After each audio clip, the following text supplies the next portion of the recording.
Everyone, আসসালামু আলাইকুম। সবাই কেমন আছেন? আশা করি খুবই ভালো আছেন। মেজো বাসুরের এখানে চলে আসলাম দুপুরে খাওয়া দাওয়া করার জন্য। তো সবাই আগে আগে চলে গেছে, আমি আর আমার মেয়ে পরে যাচ্ছিলাম। তো এদিকে এখান থেকে শুরু হয়েছে আমার মেজো বাসুরের বাসা। তো একদম মেন রাস্তার পাশে। তো দাওয়াত ছিল আমাদের। তা আমরা গ্রামে আসলে কিন্তু এরকম দাওয়াত খাই, কারণ গ্রামে 1 বছর পর পর আসলে সবাই দাওয়াত দেয়। তো মেজো বাসুরের এইখানে যাচ্ছিলাম। তো আমার মেয়েকে দেখাচ্ছিলাম যে দেখো রাস্তার পাশে একদম চাচুরির বাড়িটা। তো আমার মেজো বাসুরে একটু আলাদা করে বাড়ি করেছে, 3তলা বাড়ি, এই যে দেখেন। তো আবার নিচে টিন সিট করে ভাড়াও দেওয়া আছে, উপরেও ভাড়া দেওয়া আছে। তো যাই হোক, মেজো বাসুর এখানে ঢুকে তারপর বসলাম। তো আমার মেয়ে দেখাচ্ছে, দেখেন আম্মু শোকেসটা কত সুন্দর। তো আমার মেজো বাসুরের ওয়াইফ, যে আমার মেজো যা, সে কিন্তু খুবই খুবই পরিষ্কার পরিচ্ছন্ন। ঘর বাড়ি দেখলে আপনারা বুঝতে পারতেছেন এত পরিষ্কার। তো যাই হোক, আমি মেয়েকে দেখাচ্ছি, দেখো তোমার চাচিমা কতটা সুন্দর করে পরিষ্কার পরিচ্ছন্ন করে রাখছে। তো পরিষ্কার জিনিসগুলো দেখতে এমনিও ভালো লাগে, ভাবির ঘর বাড়ি একদম টিপটাপ।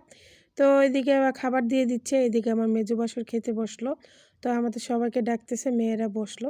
তো মজার কথা হয়েছে, আমার এই যে 17 বছর বয়সেও আমি বড়ি তৈরি করা দেখিনি। তো আজকে আমি দেখবো, এই যে দেখেন, এই পাকা চাল কুমড়ো দিয়ে বড়ি তৈরি করবে। আগে কিন্তু আমার আম্মুরা পাকা চাল কুমড়া দিয়ে মুরব্বা তৈরি করতো। তো এরকম কার কার বাড়িতে এরকম পাকা মুরব্বা, মানে পাকা চাল কুমড়া দিয়ে মুরব্বা তৈরি করতে, অবশ্যই কমেন্ট বক্সে কমেন্ট করে জানাবেন।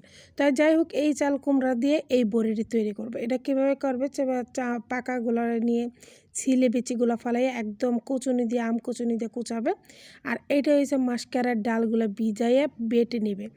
বেটে তারপর দেখেন, এই যে সকালবেলা উঠে দেখি আমার ভাসুরের ছাদে তো একজন লোক বড়ি রোদে দিচ্ছে।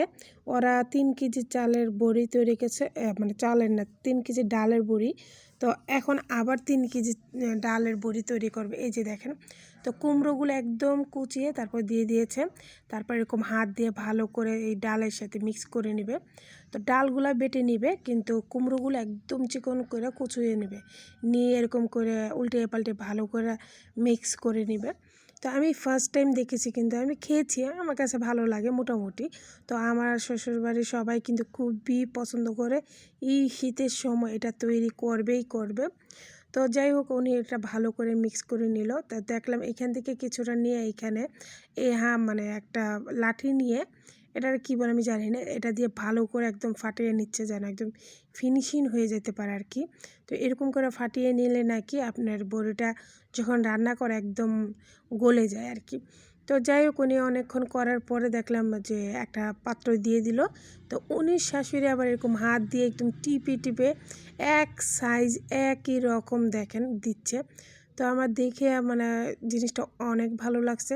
তো কার কার দেশে এটা এরকম তৈরি করে বড়ি, অবশ্যই কমেন্ট বক্সে কমেন্ট করে জানাবেন। আর আপনাদের ভালো লাগে কি না সেটাও জানাবেন। তো আমার কাছে খুবই ভালো লাগছে। তো যাই হোক, আমার ভিডিওগুলো ভালো লাগলে প্লিজ লাইক, শেয়ার, কমেন্ট এবং সাবস্ক্রাইব করতে একদম ভুলবেন না।